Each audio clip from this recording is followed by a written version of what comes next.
Здравейте на всички, които ми гледате. Аз съм Свърпърци. Както виждате това, както виждате от миналия клип, този пак драфт ли ще прави? На мен ми е скучно драфт. По-добре да гледам друго клипче. Не, няма да правя драфт. Ще правя склад билдър. Започваме първо с първия атакуващ, който се нарича Уейн Руни. Така, започваме от тук. По-късно слагаме...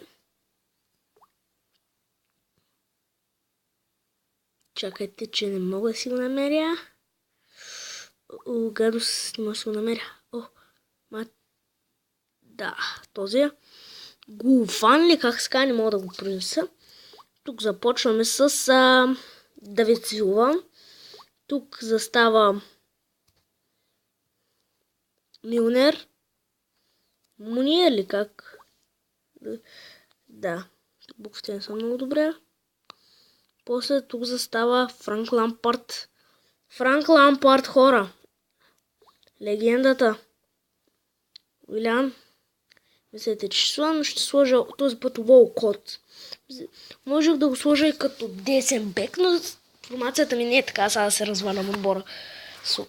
И не, тук е специална тайна, кой ще е другия нападател. Олтаменди е другият. 46 кемистри за сега. Тонген. Имаме Вертонген и тук сега ще сложим... Чакайте. Ще сложим...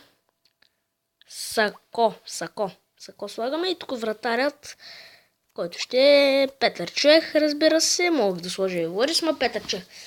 Така, на върхът на атаката, както виждате, няма никой. Да, няма никой. Искам да изберете между тези отбори, които ще ви кажа. Серхио Агуеро, Даниел Старич, Дидие Дрогба. Чакайте, този път с Дрогба ще го изясним. Мога да махна Руни, да сложа Дрогба и Вия. И накрая може да те също и Марсиал. Други да предпочитете, май не можете. И то Пеле не ми трябва. Чужте, Марсиал, Вия или Дрогба. Вия и Дрогба или Даниел Старич или Серхио Агуеро. Чакам да разберем. Искам да напишете долу. Агуеро. Аз пък искам Агуеро, аз пък искам Старич, аз пък искам Дрогба и Вия. Ако няма коментари, аз избирам.